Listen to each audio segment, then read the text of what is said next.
Olá, turma! Tudo bem? Turma, na aula de hoje irei fazer uma introdução ao sistema elétrico trifásico, tá? Para essa aula, eu defini os seguintes objetivos. Primeiro ponto, introdução aos principais conceitos do sistema elétrico trifásico ou sistema elétrico de potência, tá?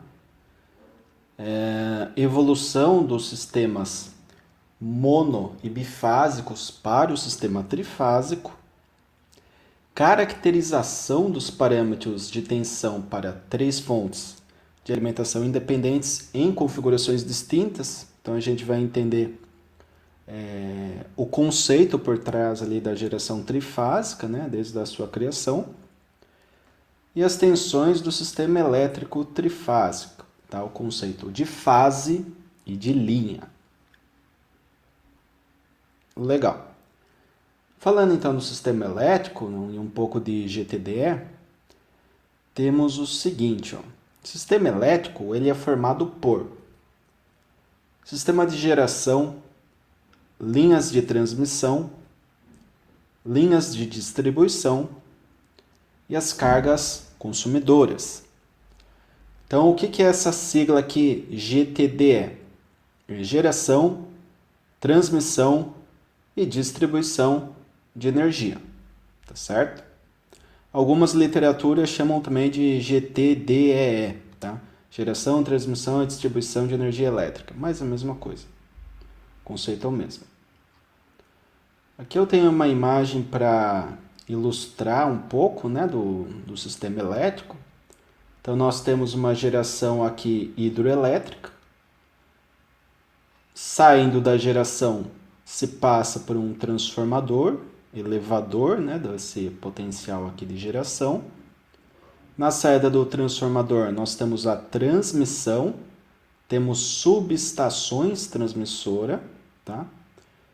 Passamos aqui por postes, chegando em subestação distribuidora, né, da qual já temos aqui a distribuição primária de energia. Temos, obviamente, aqui os dispositivos de automação na distribuição, para o caso de falta, caso aí de alguma falha do sistema elétrico de distribuição. E os consumidores comerciais, industriais, né? Os prédios aqui, representação de indústrias, prédios comerciais, aí, lajes corporativas, né? E pequenas residências, enfim. O que nós temos aí de consumidores, tá? Dessa energia. E um exemplo aí que nós temos, né, é a geradora de Itaipu, tá? Então, lá em Itaipu nós temos 20 unidades geradoras, tá?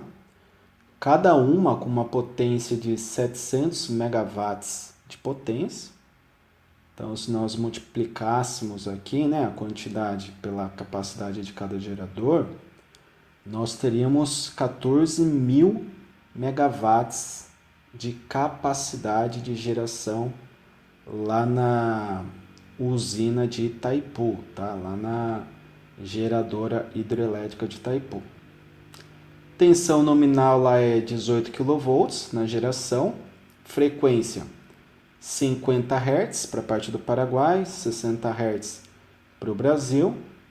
Temos aqui uma queda d'água de 118,4 metros, né, que é energia potencial gravitacional, que acaba sendo convertida depois em cinética e posteriormente em energia elétrica, tendo uma vazão, aqui uma vazão de água de 690 metros cúbicos por segundo. Isso daqui é algo monstruoso, tá? Só estando lá para ter noção disso.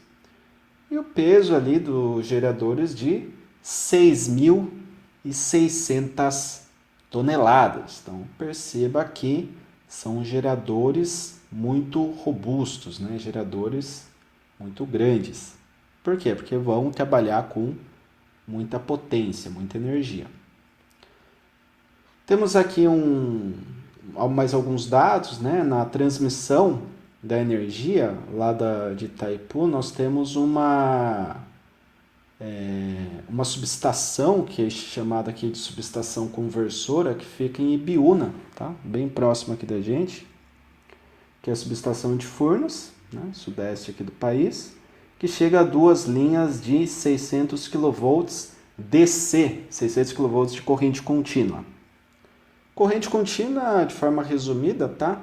É para evitar as perdas na linha, porque na transmissão, como existem ali reatância indutiva, nós já estudamos o que é reatância indutiva, na corrente alternada, a reatância indutiva gera uma queda de tensão. Na transmissão em corrente contínua, não se tem essa perda. Tá? Então, a gente acaba ganhando aí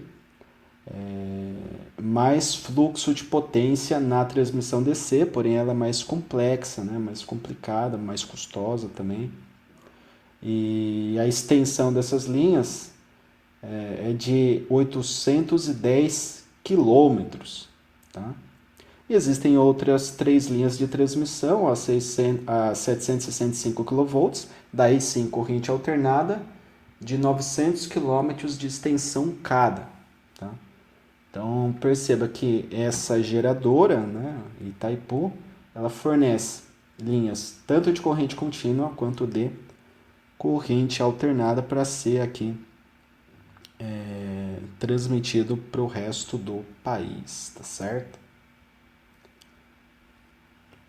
Aqui é só um exemplo, tá, turma? Existem várias outras que fazem a conexão aí com a matriz energética nacional. Falando agora do sistema elétrico de geração, né, um pouco mais aí de detalhes, nós temos aí que o sistema elétrico de potência ele trabalha com mais de uma fonte na geração de energia, para que se possa ter maior densidade de potência na GTDE, geração, transmissão e distribuição de energia.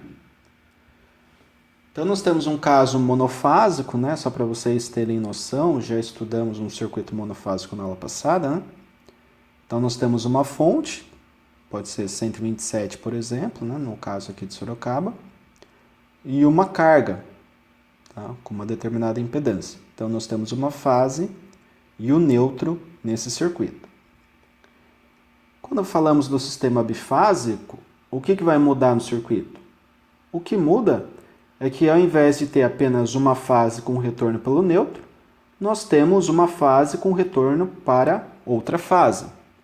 E uma carga com uma determinada impedância também. Tá certo? E essa impedância faz surgir uma corrente elétrica que circula no circuito. Legal, agora aí quando nós falamos de alimentação trifásica, daí a coisa muda um pouco, né? Porque se eu tenho 3 fontes, eu não tenho apenas 2 linhas para fazer o fechamento do circuito, né? São no mínimo 3 linhas. Como que é feito isso? Né? Temos aqui 6 terminais, tá? Para o gerador. Então, existem algumas possibilidades. Só que eu vou trazer aqui para vocês o porquê, tá? O desenvolvimento lógico do raciocínio para se chegar no sistema elétrico que nós temos funcionando na matriz energética. Tá? O porquê desse sistema, nós iremos entender agora na sequência. Legal, então aqui ó, eu trago um circuito com 3 cargas resistivas, tá? E 3 fontes independentes. Então o que acontece? Tenho aqui R1, R2, R3, cada um vale 10 ohms, tá? Cada uma dessas resistências vale 10 ohms. Estou medindo aqui a tensão na carga, só que se nós pegarmos a linha da carga, é o mesmo ponto de referência da fase, tá? Tanto para a fonte 1, quanto para a fonte 2 e para a fonte 3. Ah, legal, professor. Se a corrente sai da fonte 1, ela retorna por onde? Retorna por um ponto comum, tá? Que seria o terra, no nosso caso. Então, primeiro circuito, nós temos a corrente circulando desta forma. Segundo circuito, circula desta forma. E no terceiro circuito, circula aqui por fora, tá? Ou seja, terra da fonte igual terra da carga para fontes de mesma amplitude, 180 volts de pico no caso, e para a mesma defasagem angular, ou seja, todas as fontes têm 0 graus, tá, de referência angular. Legal. Então aqui se a gente calcular o valor RMS, né, o valor eficaz, basta eu pegar o valor de pico e dividir por raiz de 2, chegaremos em 127 para a primeira fonte, para a segunda fonte, para a terceira fonte, tá certo? Só que essas fontes, elas são circuitos independentes, tá? Então, cada circuito tem uma senoide, que tem um pico positivo de 180, um pico negativo de menos 180. E as senoides, elas são idênticas, tá?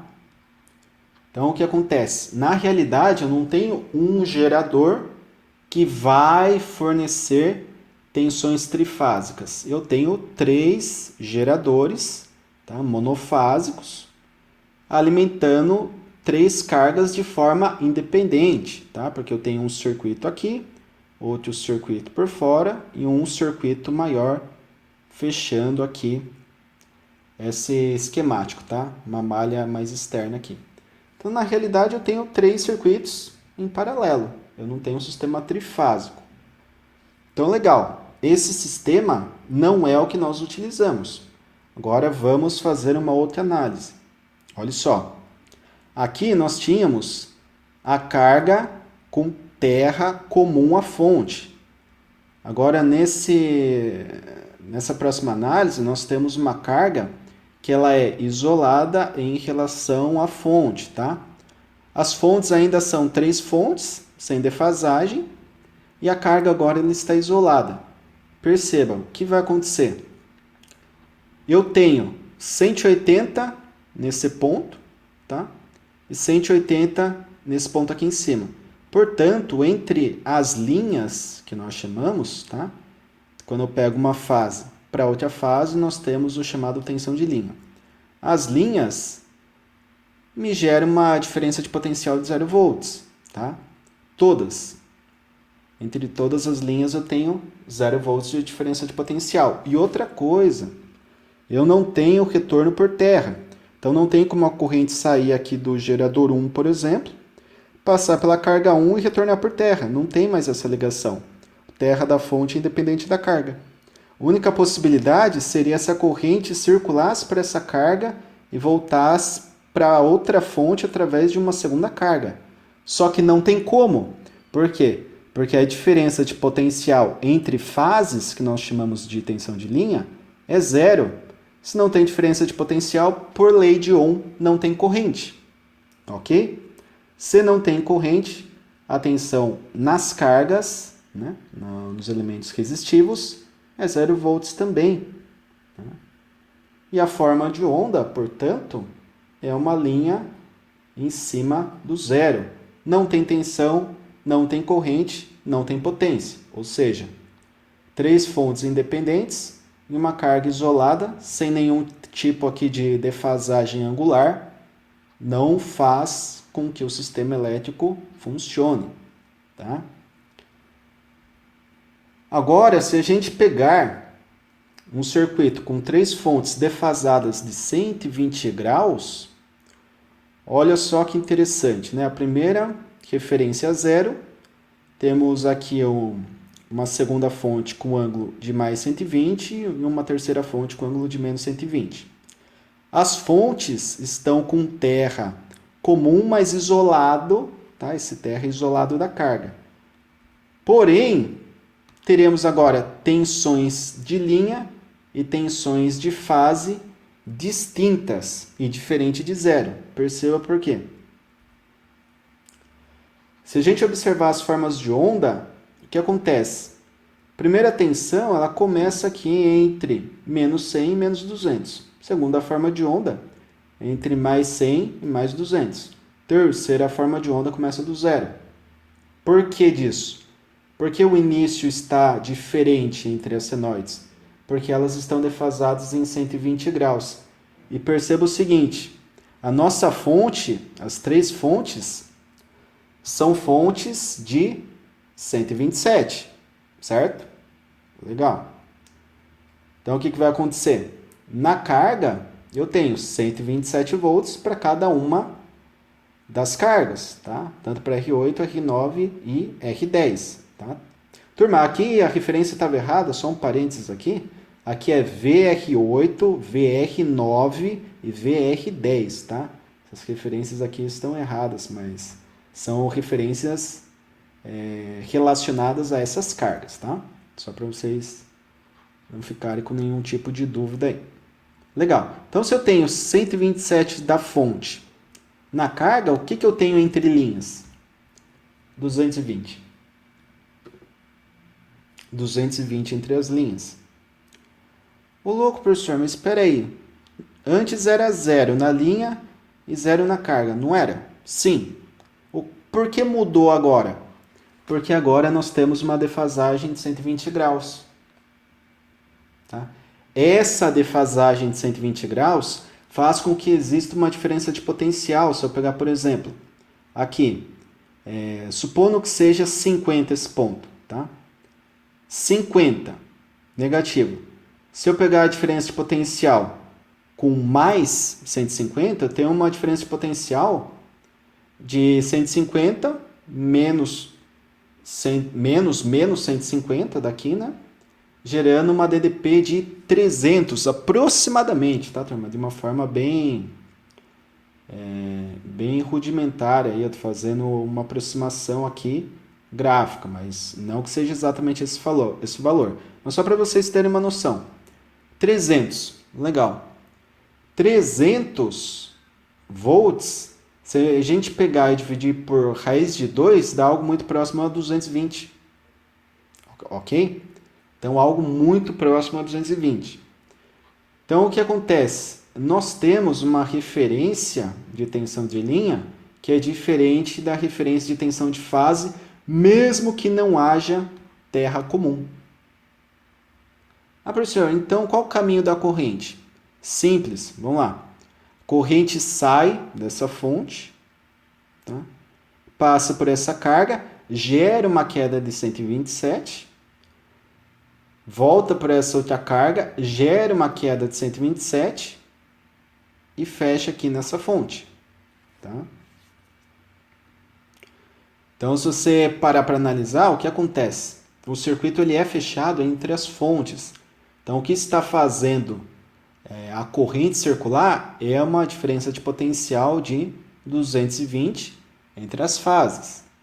Ok? E essa diferença de potencial aqui de 220 entre as fases gera uma tensão de fase, que nós chamamos de 127. Se vocês dividirem 220 por 127, vai dar 1,73 aproximadamente, que é um número igual à raiz quadrada de 3. E a gente vai entender isso numa próxima aula, tá, turma? Mas eu queria que vocês compreendessem o conceito, o porquê do sistema trifásico ter essa defasagem de 120 graus. Tá? Estudamos, então, 3 casos. Primeiro, eram 3 geradores sem defasagem com terra comum.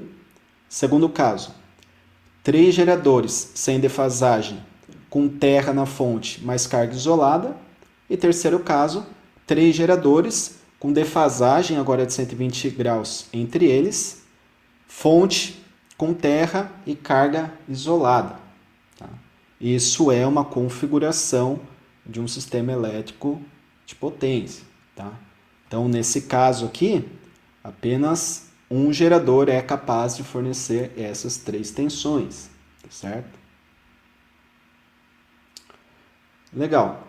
As tensões de um sistema elétrico trifásico elas são defasadas em 120 graus entre si para que exista DDP em uma carga Z, em uma carga com impedância Z, conforme nós analisamos anteriormente. Então, no exemplo que eu passei, né, nós temos 3 fontes, um referencial comum, que seria o terra. Temos aqui a tensão da fase A, que nós vamos chamar de VAN. Fase B, que seria VBN. E fase C, que seria VCN. Tá? Ah, professor, Por que do N? Porque nós vamos estudar posteriormente também que o N tem a ver com o neutro. Então, é fase A para neutro, fase B para neutro e fase C para neutro, sendo esse neutro aterrado. Nós temos também essas outras setas aqui em cinza, que representam as tensões de linha. Então, se eu pegar aqui, entre A e B, nós temos VAB. Entre B e C, nós temos VBC. E entre C e A, nós temos VCA. Como que fica isso de forma gráfica? Fica da seguinte forma. Nós temos a tensão VA, que seria aqui esse sinal em verde. Temos a tensão VB, tá? Que seria esse sinal em vermelho. E temos a VC, que seria esse sinal em azul. O que acontece? Entre o cruzamento de A com C e de A com B, tá? Entre esses dois pontos, nós temos 120 graus. Ok? 120 graus, que é o nosso VAN. Depois, nós temos entre o cruzamento de BN com AN e BN com CN, nós temos mais 120 graus. E do cruzamento de B com C e de C com A, tá? Que o verde aqui é o sinal de A, tá? Perceba que volta a se repetir aqui. Nós temos mais 120 graus, tá? Aqui nós temos VAN, VBN, VCN. Perceba que as três senoides têm o mesmo valor de pico aqui, que é muito próximo de 200, porque é um valor de pico de 180 volts, que representaria 127 eficazes. E que se nós somarmos agora esses 120 graus, nós concluímos que temos deste ponto do cruzamento de C com A até o cruzamento de A com C, 360 graus, ou seja, um ciclo do sistema elétrico, ou seja, um período. Ah, professor, mas eu aprendi que o período é medido do zero para o começo do semiciclo positivo até o zero do final do semiciclo negativo. Pode ser medido dessa forma também, só que daí essa linha viria um pouco mais para a esquerda e essa daqui também viria um pouco mais para a esquerda. O que eu fiz foi puxar o ponto de referência, que era zero, para o cruzamento das senoides, né, mais para a direita, e se eu fiz nesse ponto, né, esse distanciamento da esquerda para a direita, aqui eu faço também, da esquerda para a direita, um certo distanciamento, fechando 360 graus. E turma, por que isso faz sentido na prática? Pensando agora dentro do gerador, tá? Esquecendo um pouco aí da teoria. Tentando imaginar dentro do gerador, por que isso faz sentido? Porque a vazão, né, de água, quando ela chega ali na turbina, nas pás, né, essa água passa por ali e começa a girar o rotor, né, do nosso grande gerador. O rotor é a parte móvel da máquina, tá? Esse rotor, ele vai fazer um giro completo. E um giro completo tem 360 graus, certo? Se uma volta completa, um giro completo tem 360 graus, se eu quero gerar 3 fases, elas devem ser defasadas de 120 graus para que, com um único gerador, com uma única fonte de alimentação, eu tenha 3 sinais elétricos. Entenderam? Então, eu preciso de fato dessa defasagem. Isso ocorre até de forma mecânica, ali na montagem dos enrolamentos, das bobinas do gerador. Nós temos esse desenho aqui, essa geometria de 120 graus na conexão ali da parte do estator do gerador síncrono, tá? Que é o tipo de máquina que nós utilizamos na geração de energia elétrica, tá? Então, perceba, faz sentido não apenas teórico, mas também muito sentido prático. Porque conforme eu já comentei com vocês lá no início do curso, se a teoria não for utilizada para otimizar a prática, ela não serve de nada. É uma teoria que já nasce morta, tá? Uma teoria que não tem fundamento. Não tem por que nós estudarmos algo de extrema complexidade se ele não é aplicado na prática. Então, tudo que eu falo para vocês, tudo que o professor Fausto, né, que dividiu a disciplina comigo, fala com vocês, faz muito sentido prático, tá ok? Porque senão não seria estudada essa teoria tão complexa, né, que nós temos aí para sistemas elétricos de potência. Beleza, turma? Então, para a aula de hoje é isso. Agradeço muito a atenção de vocês nessa aula de hoje. No caso de dúvidas, deixe perguntas no chat, entre na reunião de dúvidas. Essa aula foi uma aula bastante conceitual, talvez gere algumas dúvidas, então fiquem à vontade para perguntar para mim no Teams. E outra coisa, uma mensagem adicional que eu quero deixar aqui para vocês, é caso vocês assistam algum vídeo meu no YouTube, que não seja da disciplina de circuitos elétricos, mas que seja, por exemplo, de instalação elétrica, de eletrônica analógica, de eletrônica digital, de montagem de circuitos eletrônicos, enfim, de qualquer outra disciplina, fiquem à vontade para perguntar também, só que perguntem lá no YouTube, tá? Na plataforma digital ali do YouTube, porque lá eu respondo